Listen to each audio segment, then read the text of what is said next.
है। लेकिन उससे पहले, वो कॉलेज ज्वाइन करने से पहले मैं अल-फलाह में था।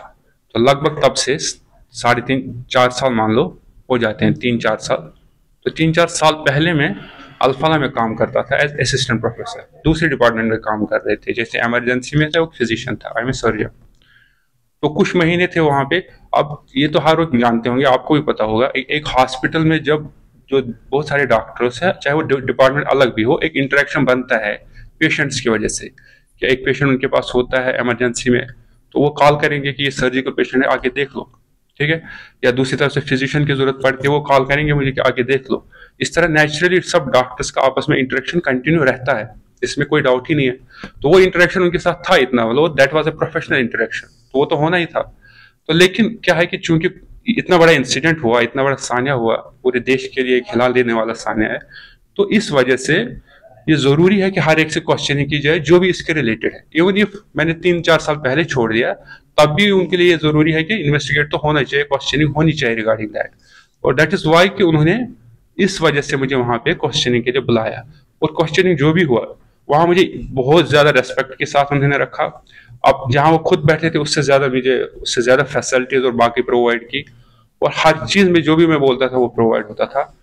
तो उसके बाद जब सुबह मॉर्निंग, चूंकि हम लेट पहुंचे वहां पे, अदरवाइज वो शाम को ही सब क्लियर करने वाले थे। लेट पहुंचने की वजह से उनको ये हुआ कि सुबह हम अब क्वेश्चनिंग करेंगे। तो क्वेश्चनिंग करने के बाद ही, कुछ टाइम के बाद ही उनके हेड ने बोला आगे से इसका कोई क्वेश्चनिंग नहीं करेगा, हो गया क्लियर सब कुछ, अब कुछ भी नहीं है ऐसा, इनका सिंपल फ्री कर दो, इनका सब कुछ क्लियर है। लेकिन जरूरी है कि एक मेडिकल बनाना पड़ेगा और हैंड ओवर करना पड़ेगा। एक हैंड ओवर के लिए मुझे फिर किसी रिलेटिव को बुलाना था, जिसकी वजह से टाइम लग गया। और फिर मेडिकल कराने में थोड़ा सा टाइम लग गया, जिसकी वजह से थोड़ा आप कह सकते हो दिन का कुछ टाइम उसमें गुजर गया। उनके साथ कॉलिंग वगैरह हुई हो किसी के साथ? नहीं, उनके साथ कोई इंटरेक्शन कभी उसके बाद पोस्ट लीविंग द अल-फलाह लेने के बाद ऐसे कोई इंटरेक्शन मुझे साथ किसी व्हाट्सएप चैट पे कभी कुछ नहीं हुआ, ऐसे मैसेज कभी नहीं हुआ, कभी मैं उनसे मिला नहीं हूँ। वो यही चाहते थे, असल क्वेश्चन ये थी, क्या उसके बाद कभी आप मिले हो कहीं पे आउटसाइड, या कश्मीर में कभी मिले हो, या वो कभी और जगह, आप दिल्ली गए, दिल्ली में था ना मैं कुछ टाइम के लिए, वहां कभी आए हो आपके पास मिलने के लिए।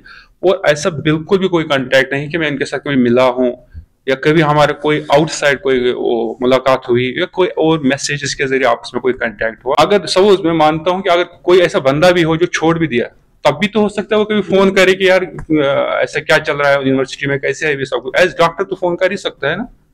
तो वो इसी तरह मैं बोल रहा हूँ कि 3,000 उठाए गए हैं, दैट मीन्स कि कोई ना कोई इंटरेक्शन, कोई फोन किया होगा, उनको उठाया। इसी तरीके से यहाँ पे भी अल-फलाह में अगर कोई भी इंटरेक्शन रहा है,